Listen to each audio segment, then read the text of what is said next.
Assalamualaikum warahmatullahi wabarakatuh.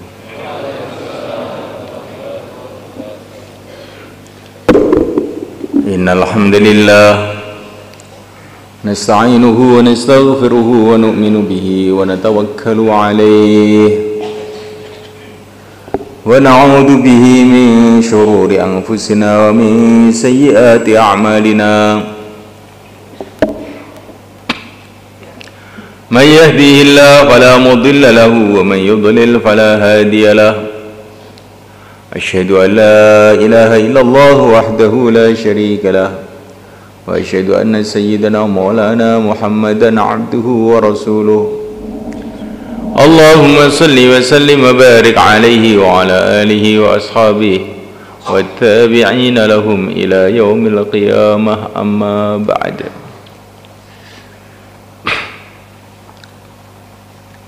Hadirin dimuliakan, hari-hari ini adalah hari pertengahan Ramadan. Tanpa terasa hari ganti hari, tahu-tahu sudah tengah Ramadan. Nanti tanpa terasa tiba-tiba Ramadan pun habis. Tanpa terasa umur kita pun habis.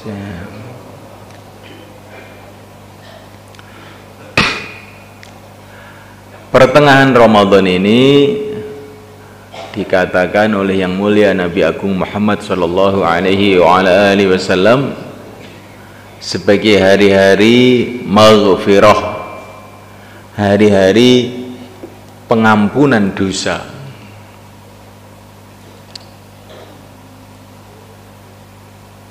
Maknanya hari-hari ini adalah hari yang sangat cocok untuk kita bertaubat kepada Allah.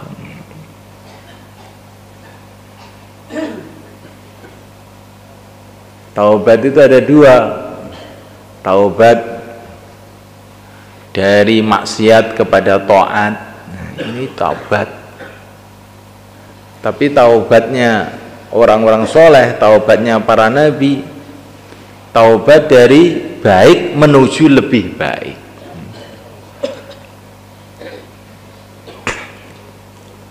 Maka seluruh orang beriman diperintahkan oleh Allah untuk bertaubat. Wa tubu ilallahi jami'a.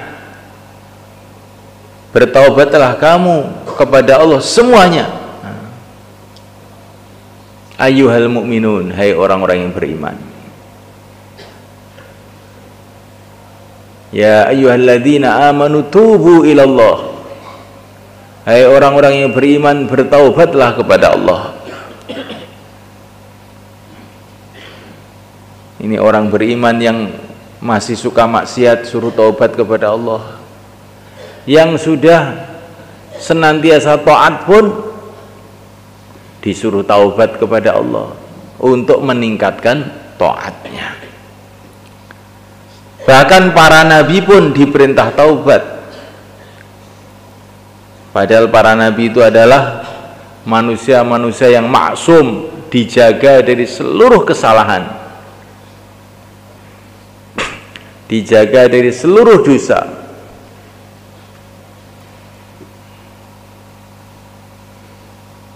Mereka ini adalah manusia yang dibimbing langsung oleh wahyu Allah. Tapi mereka diperintah juga untuk taubat, maknanya untuk lebih meningkat lagi. Baginda Nabi kadang-kadang satu majelis beliau mengatakan astagfirullah, astagfirullah sampai 70 kali. Maka kita ini orang-orang yang lemah ini lebih-lebih lagi berkewajiban untuk bertaubat. Taubat yang pertama, taubat yang berkaitan dengan iman. Kita harus meluruskan keyakinan kita kepada Allah,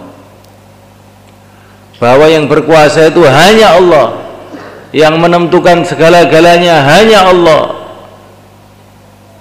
Sehingga kita ini berharap hanya kepada Allah, takut hanya kepada Allah. Allah melihat kita 24 jam siang dan malam, di mana saja. Mendengar kita 24 jam siang dan malam, melihat seluruh makhluknya. Jadi kita ini duduk di sini, Allah melihat kita. Makhluk-makhluk yang lain yang di luar pun Allah SWT melihat mereka, yang di puncak gunung, yang di dalam langit, yang di atas langit, yang di surga, yang di neraka. Allah Subhanahu wa taala melihat semuanya.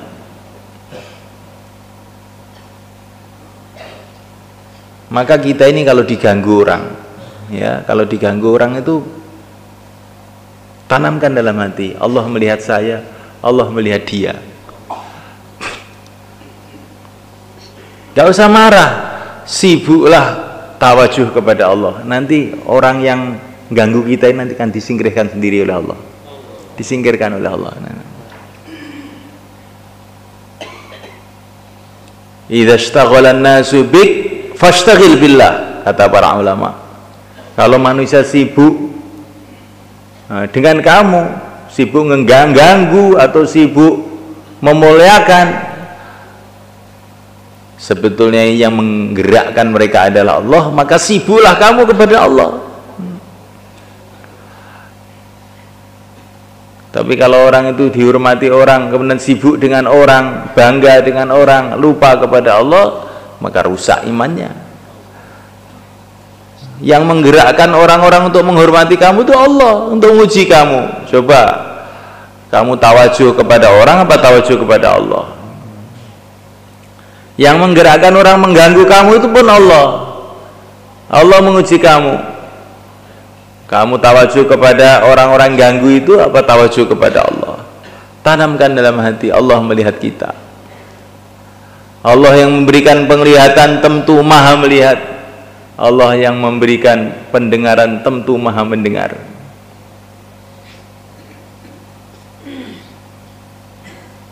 Nabiullah Musa alaihissalam ketika dikirim ke Mesir sendirian, menghadapi macam-macam masalah dari segala arah, maka Allah berfirman, la takhafa innani ma'akuma asma'u wa ara.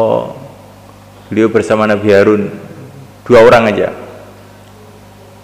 Hai Musa, hai Harun, jangan kamu khawatir, aku mendengar kamu, melihat kamu, bersama kamu. Dikatakan oleh Al-Imam Asy'arani rahimahullah, selagi orang itu merasa Allah bersama saya, Allah melihat saya, Allah mendengar saya, Allah bersama saya, Allah melihat saya, Allah mendengar saya, Allah melihat seluruh makhluknya, Allah mendengar seluruh makhluknya. Selagi dalam hati orang itu ada begitu, seluruh dunia nggak akan bisa menghancurkan dia. Ini bentengnya orang beriman itu begitu. Kapan orang-orang itu bisa nginjak-nginjak orang Islam? Ketika orang Islam dalam keadaan lalai, tidak merasa bersama Allah, tidak merasa dilihat oleh Allah, tidak merasa didengar oleh Allah, maka Allah datangkan setan, datangkan orang kafir, datangkan musuh-musuh Islam untuk nginjek-nginjek orang Islam. Maka kita ini harus taubat.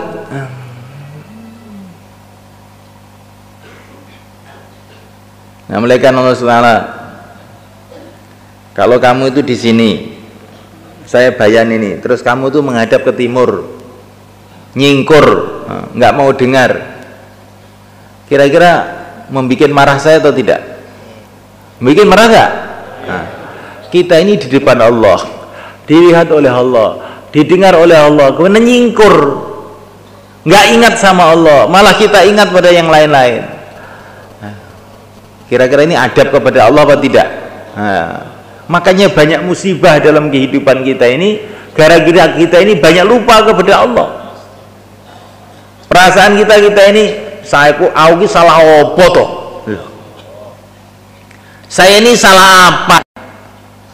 Kita tidak merasa berbuat salah di depan Allah, didengar Allah, dilihat Allah, malah kita ini lupa kepada Allah, bahkan maksiat kepada Allah. Maka ini harus kita taubat kepada Allah. Bagaimana hidup senantiasa merasa didengar oleh Allah, dilihat oleh Allah, bersama Allah, senantiasa taat kepada Allah. Inilah yang harus kita usahakan dalam pertengahan Ramadan ini dan dalam seumur hidup kita, insyaallah malaikat.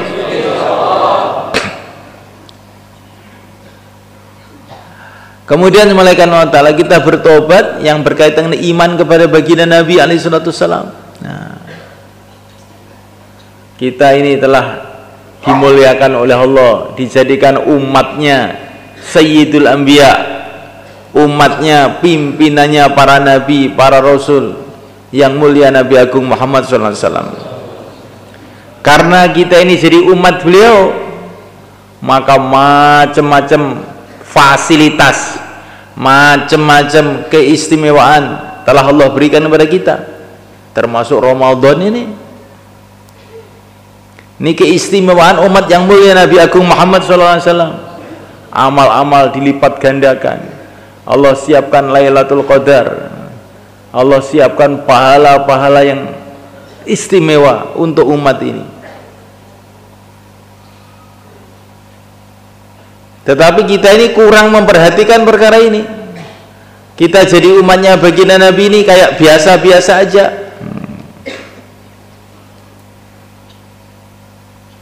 Kalau kita diangkat jadi umatnya pegawai negeri, nah, setiap bulan dapat 5 juta, kita gembira, sembelih kambing, selamatan, nah, karena jadi umatnya pegawai negeri.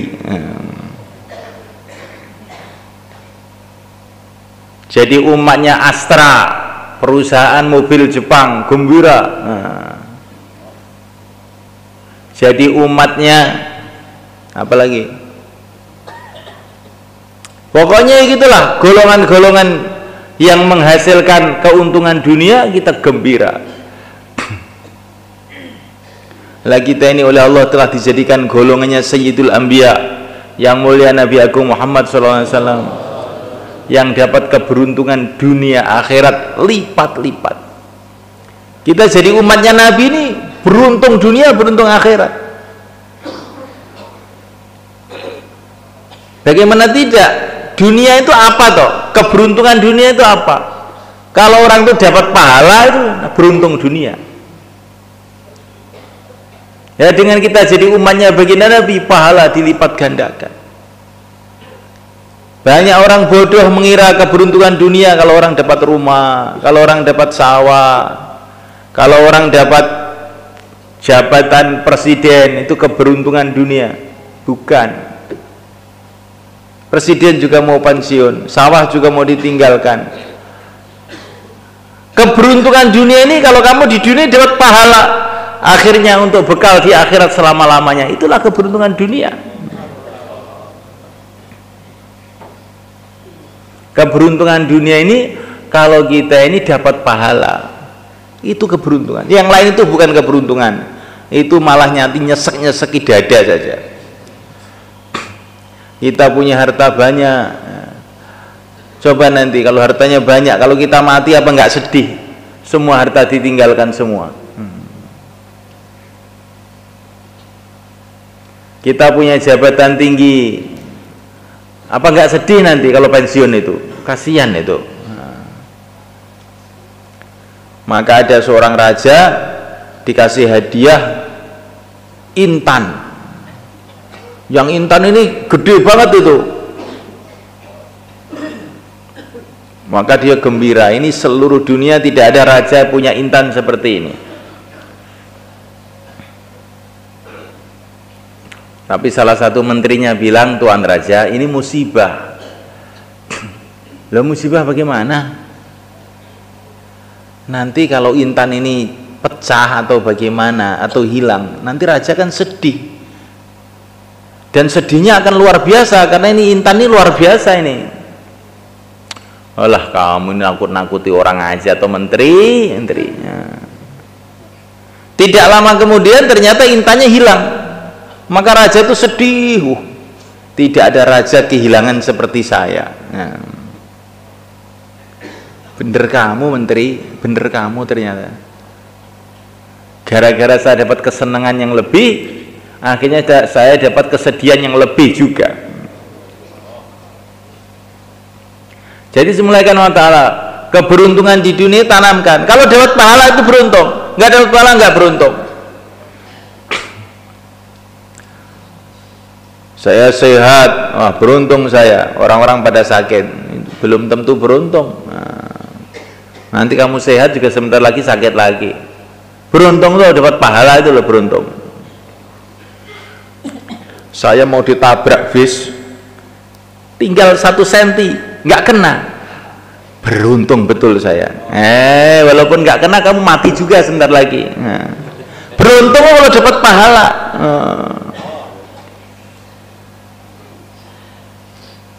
Jadi semulaikan Allah Ta'ala, maka kita luruskan iman kita kepada Allah dan iman kita pada Rasul. Keberuntungan itu adalah pahala, dan tidak ada pahala kecuali dalam mengikuti jejak Rasulullah SAW. Kita hidupkan sunnah-sunnahnya, kita teruskan perjuangannya, kita senantiasa berselawat kepadanya. Itulah namanya tobat. Karena keteledoran kita menjadi umatnya yang mulia Nabi Agung Muhammad SAW. Ibaratnya orang dunia itu kita diangkat jadi presiden, kemudian nggak mau kerja, malah di warungnya Pak Bari aja tiap hari minum kopi. Kamu itu sudah diangkat presiden kok di sini aja nggak kerja di kantor, nggak ke istana. Males, sudah biasa begini ya Pak. Loh, nanti kamu dipermasalahkan loh sama DPR, nanti dihukum kamu. Alah, males, enakan tuh duduk sini minum kopi enak.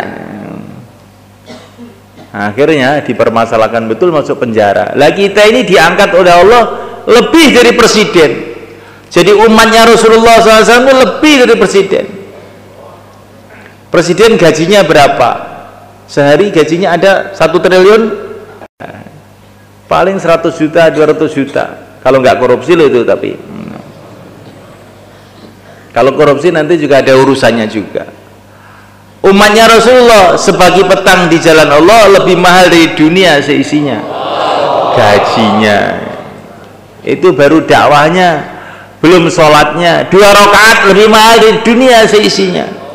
Sekali tasbih lebih mahal dari dunia seisinya. Lah kok malah dia glek ngantuk yang warungnya Pak Pegon. Bagaimana itu? Njaluk dihukum wong kaya ngono kuwi. Jadi semulaikan Allah Ta'ala, dan kita bertobat semulaikan Allah Ta'ala yang berkaitan dengan iman kita kepada negeri akhirat. Seluruh nabi, seluruh rasul, khususnya yang mulia Nabi Agung Muhammad SAW, semua telah pesan, siang malam pesan kepada kita, setelah dunia ini akhirat, setelah dunia ini akhirat, setelah dunia ini akhirat, siap-siap akhirat, siap-siap akhirat. Tapi kita ini malah malas. Ini namanya kan iman kita ini bagaimana ini? Yang dikirim oleh Allah untuk kita ini bukan sembarangan makhluk, makhluk yang terbaik, nabi yang termulia, untuk memberitahu setelah dunia ini akhirat. Tetapi kita ini malah dablek. Apa kita ini tidak salah begini ini? Kita perlu tobat kepada Allah SWT. Kita juga harus bertobat mengenai iman kita kepada Al-Quran. Allah telah turunkan kitab yang paling istimewa, yaitu Al-Quran, yang dijamin oleh Allah SWT tidak akan bisa dirubah-rubah manusia sampai kiamat. Allah bangkitkan juta-juta orang untuk ngapal Al-Quran, ribuan ulama menafsirkan Al-Quran, mengkaji Al-Quran. Ada ulama yang bagian mengkaji fikihnya, seperti Al-Imam Syafi'i radhiyallahu ta'ala anhu, Al-Imam Abu Hanifah radhiyallahu ta'ala anhu, Al-Imam Malik radhiyallahu ta'ala anhu. Allah bangkitkan orang-orang itu untuk supaya kita tidak salah paham. Ada yang Allah bangkitkan ulama-ulama mengenai bacaan Al-Quran, qiraah sab'ah, qiraah 7, bagaimana baca Quran yang benar. Allah bangkitkan ulama-ulama yang kaji urusan pembersihan hatinya Al-Quran. Al-Imam Al-Ghazali, Al-Imam Al-Qushairi, Al-Imam Al-Junaid Al-Baghdadi. Allah bangkitkan orang-orang untuk membimbing umat ini. Walaupun nabinya sudah ada, tapi masih bisa memahami Al-Quran dengan benar. Kemudian kita tidak mau belajar Al-Quran, tidak mau mengenal Al-Imam Asy-Syafi'i, tidak mau mengenal Al-Imam Al-Ghazali yang dibangkitkan oleh Allah untuk membimbing kita. Ini juga termasuk dosa. Minimalnya tiap hari taklim fadilah amal di rumah kita, di masjid kita, supaya hidup kita ini ada nasihat dari Allah dan Rasulnya, nasihat dari para ulama, nasihat dari para aulia, nasihat dari orang-orang yang ahlinya. Kita baca insya Allah malaikat. Jadi kita ini tidak membaca fadilah amal di rumah kita, di masjid kita, ini salah gede loh semua kan. Ibaratnya kita ini sudah dikirim surat dari wali-wali, bahkan dari nabi-nabi, terus kita baca, gimana itu nanti? Nah, mulaikan Allah Ta'ala, kemudian kita bertobat kepada Allah berkaitan dengan iman kita kepada para malaikat. Kanan kiri kita ini penuh dengan malaikat, dengan macam-macam tugas. Diantaranya ada yang tugasnya mencatat amal kita, ada yang tugasnya itu menunggu waktu untuk nyabut nyawa kita. Malaikat Israel alaihissalam, di mana malaikat Israel ini berziarah ke rumah kita atau di mana saja kita berada, menemui kita tiap hari 5 kali. Ini dalam hadis diriwayatkan Imam Suyuti dalam Durul Manthur. Malaikat Israel itu berziarah pada semua manusia itu, ngecek 1, 2 setiap hari 5 kali. Jadi malaikat Israel itu lebih sering bertemu kepada kita melebihi anak kita. Anak kita kadang-kadang sehari paling ketemu 1 kali 2 kali, karena sekolah, karena mondok, kadang setahun baru ketemu sekali. Istri pun ketemu dengan beberapa kali. Kita ke sawah, kita ke ladang. Malaikat Israel itu paling sregep ketemu kita tiap hari 5 kali. Maka nanti kalau beliau datang menyambut nyawa kita, kita mau berteriak, kok mendadak sekali nggak kasih tahu? Oh, saya tiap hari ke rumah kamu 5 kali. Dan di pengajian di Temboro juga sudah diceritakan, tapi kamu nggak mau mikir. Bukan mendadak, ini saya didatang tiap hari ke sini. Jadi semulaikan Allah Ta'ala. Maka bagaimana kita pikirkan perkara ini, dan kemudian semulaikan Ta'ala kita bertaubat kepada Allah mengenai iman kita yang berkaitan dengan takdir. Segala sesuatu sudah ada takdirnya. Usaha niat kita beribadah, apa yang akan terjadi Allah SWT sudah tentukan.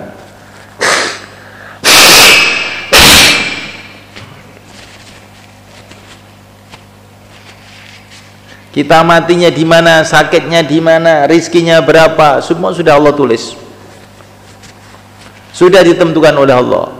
Inna kulla syai'in khalaqnahu biqadar. Segala sesuatu ditentukan oleh Allah. Kita usaha cuman ibadah saja. Maka kalau terjadi apa-apa jangan seumpama. Enggak ada, memang sudah takdirnya begitu itu. Ista'in billahi wa la ta'jiz. Wa idza asabaka syai'un fala taqul law kana kadza lakana kadza. Fa inna law taftahu amal syaitan walakin qul qadarullah wa ma syaa fa'al. Mintalah tolong kepada Allah, jangan kamu loyo. Minta tolong kepada Allah, jangan loyo, usaha yang betul-betul. Tetapi kalau kamu terkena sesuatu yang tidak kamu sukai, jangan bilang seumpama. Seumpama saya itu agak minggir dikit nggak ditabrak, jangan bilang begitu. Seumpama saya begini dikit itu beruntung, tidak ada begitu. Sesungguhnya seumpama itu membuka pintu syaitan. Tapi katakanlah segala sesuatu terjadi dengan takdir Allah, apa yang ditakdir oleh Allah terjadi juga. Ini iman pada takdir. Kita bertobat kepada Allah kaitan dengan iman. Kita bertaubat kepada Allah kaitan dengan ibadah. Apalagi dalam Ramadan ini, puasanya ditingkatkan. Para ulama mengatakan puasa itu bertingkat-tingkat. Ada puasa tingkat pertama, meninggalkan makan, minum, kumpul istri dan sebagainya. Ada puasa tingkatan kedua, meninggalkan seluruh maksiat. Ada tingkatan puasa ketiga, meninggalkan segala sesuatu selain Allah. Hatinya dikosongkan selain Allah. Allah itu puasanya para wali. Kita ingin meningkat puasa kita ini. Tarawihnya ditingkatkan. Yang tarawihnya baru 8, sekarang 20, taubat kepada Allah. Tarawih itu zaman sahabat ya 20, nggak ada tarawih 8 itu. Apa tidak boleh? Bukan masalah tidak boleh, kurang. Sahabat itu tarawih 20, maka kita 20 juga. Insya Allah mulai kan? Nanti tahajud ditambah lagi. Tahajud ditambah lagi, wiridnya, zikirnya. Jangan sampai Ramadan tidak menghatamkan Quran. Tobat dalam urusan ibadah. Zakatnya, yang punya utang zakat, inilah Ramadan kesempatan kita bayar hutang zakat kita. Bukan hanya zakat fitrah. Orang sekarang yang dipikirkan zakat fitrah, zakat harta kamu itu loh. Uang kamu kalau sudah 8 juta setahun, maka dizakati 2,5%. Kalau sudah 8 juta, maka dizakati 2,5% tiap tahun. Zakatnya beras kamu, zakatnya tebu kamu. Kalau sudah jadi uang, tebunya juga harus dizakati. Insya Allah malaikat. Zakat itu bukan bantuan. Zakat itu bukan bantuan untuk fakir miskin, bukan. Zakat itu haknya fakir miskin. Maka kalau orang itu tidak mau bayar zakat, berarti dia itu nyolong haknya fakir miskin. Bukan tidak membantu, bukan. Itu bukan harta kamu, itu haknya fakir miskin. Lah itu yang kerja saya, yang mencakul saya. Ya tapi kamu kan hambanya Allah. Kakinya kan kakinya Allah, milik Allah. Tangannya yang ngasih Allah, sawahnya yang ngasih Allah. Kamu dikasih 90%, yang 10% untuk fakir miskin. Kok masih ngomel kamu? Tak pentung dasmu kok. Sawahnya milik Allah, kamu juga milik Allah, otaknya milik Allah, tangannya milik Allah, kakinya milik Allah, airnya milik Allah. Yang 90% kamu ambil, yang 10% untuk fakir miskin. Masih ngomel? Imanmu di mana itu? La ilaha illallah. Nah, mulaikan Allah Ta'ala, kita bertobat urusan semua. Bertaubat, terutama ini taubat yang penting lagi dalam Ramadan ini, bertaubat yang kaitan dengan perjuangan. Karena perjuangan ini adalah perintah Allah. Dakwah ini perintah Allah, ngajar kebaikan ini perintah Allah, sunnah Rasulullah. Tetapi kebanyakan umat Islam telah melupakan kewajiban ini.